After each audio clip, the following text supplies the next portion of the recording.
Buenas, hoy veremos una de las partidas más famosas de toda la extensa y exitosa carrera ajedrecística de Anatoly Karpov. Esta partida tuvo lugar en la Olimpiada celebrada en la ciudad francesa de Niza en el año 1974. Karpov llevaba las piezas blancas y su rival, el alemán Wolfgang Unzika, llevaba las piezas negras. Querría añadir que fue precisamente Karpov quien apodó a Unzika como el campeón mundial de los jugadores amateurs, ya que Unzika nunca se dedicó profesionalmente al ajedrez, pero mantuvo un nivel muy elevado. Karpov empezó la partida con peón e4, que fue su apertura predilecta durante la primera mitad de su dilatada carrera ajedrecística. Fue después del segundo match contra Kasparov en el año 1985 cuando Karpov cambió a la apertura de peón de dama, con peón d4. Tras peón e4, su rival contestó con peón e5 y tras caballo f3 atacando el peón, caballo c6 defendiéndolo y alfil b5, llegamos a la apertura española o también llamada Ruy López. Esta es una de las aperturas más famosas e importantes en ajedrez. La cantidad de ideas tácticas y estratégicas que alberga ha representado un campo de entrenamiento indispensable para todos los ajedrecistas. Tras alfil b5, Unzika contestó con peón a6, entrando en la variante principal. Mencionar rápidamente que la alternativa caballo f6, apodada la defensa berlinesa, es una opción muy común. No obstante, tras peón a6, atacando el alfil, este debe retirarse a la casilla a4. La partida siguió con caballo f6, atacando el peón central y enroque corto. Unzika eligió la variante cerrada con alfil e7, torre e1 protegiendo el peón b5 atacando el alfil b3 y peón d6 defendiendo el peón central de las negras. En este momento las negras están amenazando caballo a5, tratando de ganar el poderoso alfil de casillas blancas así como la pareja de alfiles. Anteriormente la jugada caballo a5 no era posible porque el peón en la casilla e5 hubiese quedado en el aire. Sin embargo, tras la jugada peón d6, cualquier jugador experimentado en la apertura española reconoce que debe dar un aire a su alfil. Por este motivo, tras peón d6, las blancas jugaron peón c3, dejando la casilla c2 disponible para la pieza menor. La partida siguió con enroque corto y ahora las blancas querrían jugar peón d4, ganando espacio en el centro. No obstante, el movimiento peón d4 sería prematuro, ya que las negras contestarían alfil g4, clavando el caballo y poniendo presión al peón que acabamos de avanzar. Por lo tanto, para poder jugar peón d4 en buenas condiciones, primero se debe jugar peón h3. A pesar de que llevamos 9 jugadas, esta posición es extremadamente conocida y de hecho hay miles de partidas que parten de esta posición. En esta ocasión, Unzika eligió la variante caballo a5, que es la variante más frecuente. No obstante, hay otra alternativa con muy buena reputación, la variante Breyer, que sigue tras caballo b8 para reciclar la pieza con caballo bd7 y avanzar el peón en la columna c. En la partida las negras eligieron caballo a5, atacando el alfil c2 resguardándolo y peón c5, ganando espacio en el centro. Fíjense que la jugada caballo a5 no solo gana un tiempo al alfil de las blancas, sino que también permite el avance del peón en la columna c. Las blancas reaccionan con peón d4 luchando por el centro y atacando el peón en la casilla e5. Por lo tanto, Unzika contestó con dama c7 despejando la octava fila y defendiendo el peón central. Karpov siguió con caballo bd2 y las negras jugaron caballo c6 y Karpov aprovechó para avanzar su peón central a la casilla d5. Después de caballo d8, las blancas aprovechan que la octava fila de las negras está un poco congestionada y juegan peón a4, tratando de abrir la columna A. Unsica no puede luchar por la columna A ya que sus torres no están conectadas. Por lo tanto, el jugador con las piezas negras respondió con torre B8, protegiendo el peón en la casilla B5 y amagando con jugar peón B4. Karpov abrió la columna A para su torre con peón A por B5 y peón A por B5. A continuación, Karpov realizó una jugada estratégicamente importante. La jugada en cuestión es peón B4, fijando el peón potencialmente débil en la casilla B5 y manteniendo la columna B cerrada para que la torre de Unsica no pueda activarse fácilmente. El encuentro siguió con caballo B7 tratando de activar el caballo, pero las blancas pueden ignorar el flanco de dama y continuar con la maniobra temática caballo F1, caballo G3 y caballo F5.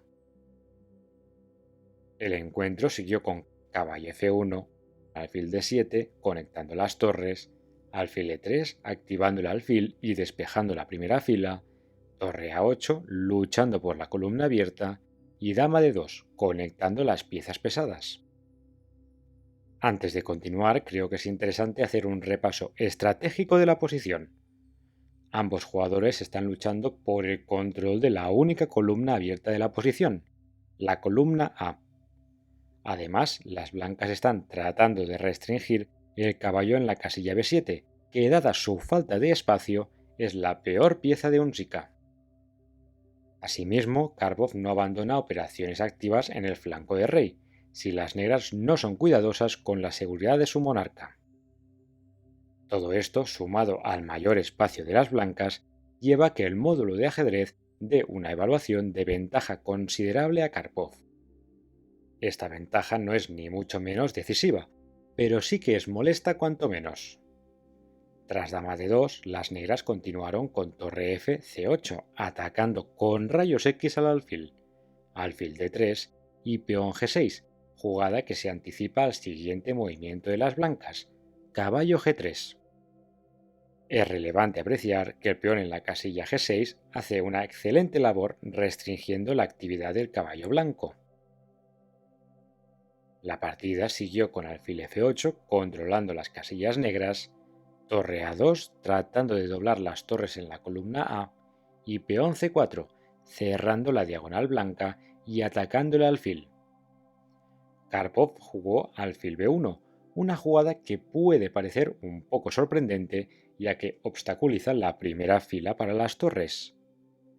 Dicho esto, este tipo de movimientos describen muy bien el estilo del 12º campeón mundial. Las blancas se aseguran que la única ruptura liberadora de las negras, peón F5, es prácticamente imposible. Después de alfil B1, Unsica jugó dama D8, preparando torre por A2 seguido de torre A8, ganando el control de la columna A. ¿Qué jugada realizó Karpov para evitar ceder el control de la columna A?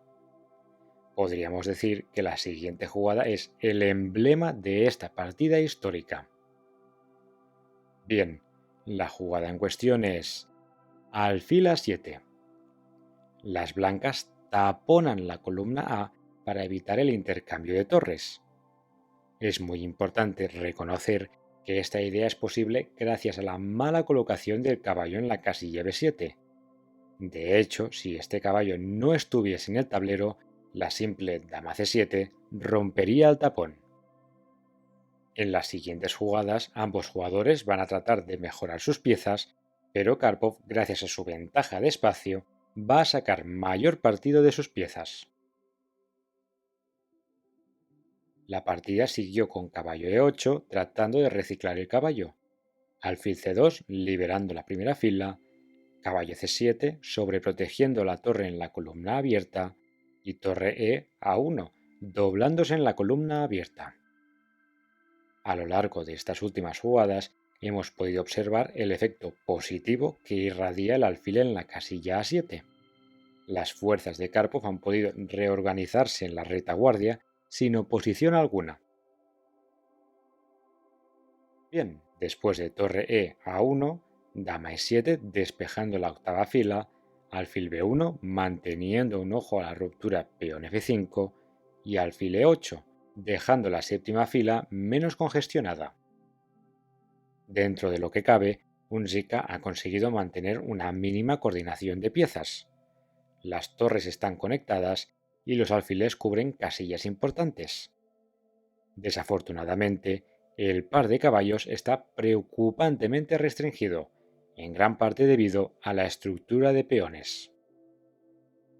Una vez Karpov ha conseguido un control absoluto del flanco de dama, este empieza a realizar maniobras activas en el flanco de rey. Creo que este detalle es muy importante. Cuando nuestro rival sufre de falta de espacio, debemos tratar de que todas sus piezas defiendan una parte del tablero y luego cambiar rápidamente de objetivo usando nuestra ventaja de espacio. De esta forma creamos dos debilidades simultáneas que en la mayoría de casos son letales para el bando defensor. Bien, sigamos con la partida. Tras alfil E8, Karpov continuó con caballo E2, preparando la ruptura peón F4. Unzica siguió con caballo D8, caballo H2, dejando paso al peón en la casilla F2, y alfil G7, sobreprotegiendo la casilla E5 y colocando el alfil en una diagonal que posiblemente se abra tras la ruptura de peones. Karpov ejecutó su plan con peón F4 y ahora las negras deben elegir cómo reaccionar frente a esta expansión. De hecho, podríamos decir que hemos llegado al momento crítico de la partida. En el encuentro, Unzica eligió la jugada peón F6, un movimiento demasiado pasivo y que no soluciona el problema de falta de espacio de las negras. El módulo de ajedrez señala que la mejor opción era la jugada peón E por F4. Tras la hipotética peón E por F4, las negras habilitarían la casilla E5 para uno de sus caballos. Por ejemplo, la variante podría seguir con caballo por F4, peón F6 con la idea de colocar un caballo a la casilla E5 vía la casilla F7. Si bien es cierto que tras peón F6 la casilla E6 se ha visto debilitada, de momento está bien controlada por las piezas negras. De hecho, Karpov hubiese tenido dificultades en asentar un caballo blanco de forma estable en dicha casilla. En retrospectiva, esta variante hubiese ofrecido un medio juego mucho más igualado que el que acabó sucediendo en la partida. Volvamos a la posición tras peón F4. Las negras eligieron peón F6, una jugada que el propio Garry Kasparov comenta en su libro Mis grandes predecesores como un movimiento de capitulación posicional. Las blancas aprovecharon el juego errático de su rival y contestaron con peón F5, tratando de expandir su ventaja de espacio. De nuevo, Unzica eligió una jugada que empeoró notablemente su posición. El jugador con las piezas negras jugó peón G5, encerrando en el abismo más profundo el alfil de casillas negras. Tampoco hubiese sido mejor la variante peón G por F5, ya que las casillas blancas quedarían peligrosamente débiles. Por ejemplo, tras peón G por F5, peón E por F5, caballo F7 amenazando activar el alfil con el alfil H6 y alfil E3 evitando dicha idea. Las blancas podrían seguir con ideas de caballo G3, caballo H5, caballo G4 y las negras tendrían serios problemas en sostener ambos flancos del tablero. Así pues, volvamos a la posición tras peón F5. Los males menores hubiesen sido dama F8 o caballo F7, manteniendo la tensión. Sin embargo, tras lo que ocurrió en la partida con peón G5, Unzica quedó a merced de la boa constrictor de Karpov. De nuevo les planteó la siguiente pregunta: ¿qué plan seguirían con las piezas blancas en esta posición? Si nos fijamos en la estructura de peones, podemos deducir que el alfil de casillas blancas es la mejor pieza menor del jugador alemán. Por lo tanto, Karpov va a tratar de intercambiar dicho alfil y debilitar así las casillas blancas enemigas. El encuentro siguió con alfil C2, alfil F7, caballo G3 despejando la diagonal blanca, caballo b7, jugada de espera, y alfil d1. Unzica bajo presión jugó peón h6, que debilita aún más las casillas blancas en el flanco de rey. Es ilustrativo ver cómo los tres movimientos de peones en el flanco de rey, peón f6, peón g5 y peón h6, han deteriorado por completo la posición de las negras. Después de peón h6, Karpov jugó alfil h5, dama e8 y dama d1, reforzando la lucha por el control de las casillas blancas. En las siguientes jugadas, ambos ajedrecistas realizaron un par de jugadas de espera, seguramente motivadas por el hecho que se encontraban a 4 movimientos del control de tiempo. Estas jugadas fueron las siguientes: caballo d8, torre a3, rey f8, torre 1 a2, rey g8 y finalmente Karpov se lanzó hacia adelante con caballo g4. Fíjense que no es posible capturar el alfil, ya que tras la hipotética alfil por h5, caballo por h5, dama por h5 y caballo por f6 jaque, las blancas ganarían la dama. Así pues, volvamos a la posición tras caballo g4. Unzica siguió con rey f8 y Karpov colocó su caballo a la casilla e3, echando un ojo a las casillas d5 y f5. Las negras continuaron con rey g8 y Karpov intercambió los alfiles con alfil por f7 jaque, caballo por f7 y dama h5, aprovechando que todas las casillas blancas alrededor del monarca de Unzica son debilidades crónicas. Las negras siguieron realizando jugadas de espera con caballo d8, dama g6 infiltrando la dama, rey f8, caballo h5 amenazando jaque mate. Unzica se vio forzado a conceder dicha casilla con dama por g6 y peón f por g6. El encuentro ya va encarando su fase final. Las negras están tratando de mantener todas sus piezas defendidas con caballo e8, controlando la casilla g7, caballo f5, caballo b7 y alfil b6, ganando el control de la columna abierta. Fíjense que Unzica ya no está a tiempo de defender la columna con caballo c7, ya que la simple alfil por c7 ganaría material. Por lo tanto, el jugador alemán cedió el control de la columna A con torre por a3, torre por a3 y torre b8, anticipándose a torre a7, atacando el caballo problemático en la casilla b7. La posición actual es prácticamente Zugzwang, es decir, cualquier jugada que haga Unzica va a suponer una pérdida de material irremediable. La torre en la casilla b8 no puede moverse porque caería el caballo. El caballo en la casilla e8 no puede moverse porque caería el alfil. Si el alfil se mueve a la casilla h8, el peón en la casilla h6 caería. Si el caballo en la casilla b7 se mueve, las blancas tendrían jaque mate forzado. Por ejemplo, tras la hipotética caballo d8, alfil por d8 ganando control de la casilla f7, torre por d8, caballo f por g7, caballo por g7 y caballo por f6, con jaque mate inevitable tras torre f7.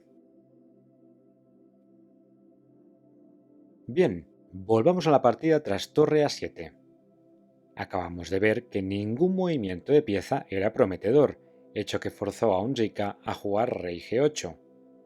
De todas formas, la partida terminó con caballo 7 jaque, rey f8 y caballo c6, momento en el cual las negras se rindieron. El jugador alemán no dispone de ningún recurso para mantener el material igualado. La torre negra está bajo ataque y si ésta se mueve, el caballo en la casilla b7 sería capturado. De lo contrario, las blancas ganarían la torre negra consiguiendo así una ventaja de material decisiva. Creo que no es ninguna casualidad que esta partida sea tan famosa. La forma en que Karpov planteó la partida deja claro su estilo de juego extremadamente posicional y profiláctico. Las negras no tuvieron el mínimo resquicio de contrajuego y las blancas pudieron maniobrar con total impunidad. Además, este encuentro demostró el recurso táctico y estratégico de crear un tapón en una columna abierta, con alfil A7. Espero que les haya gustado el vídeo, saludos y hasta la próxima.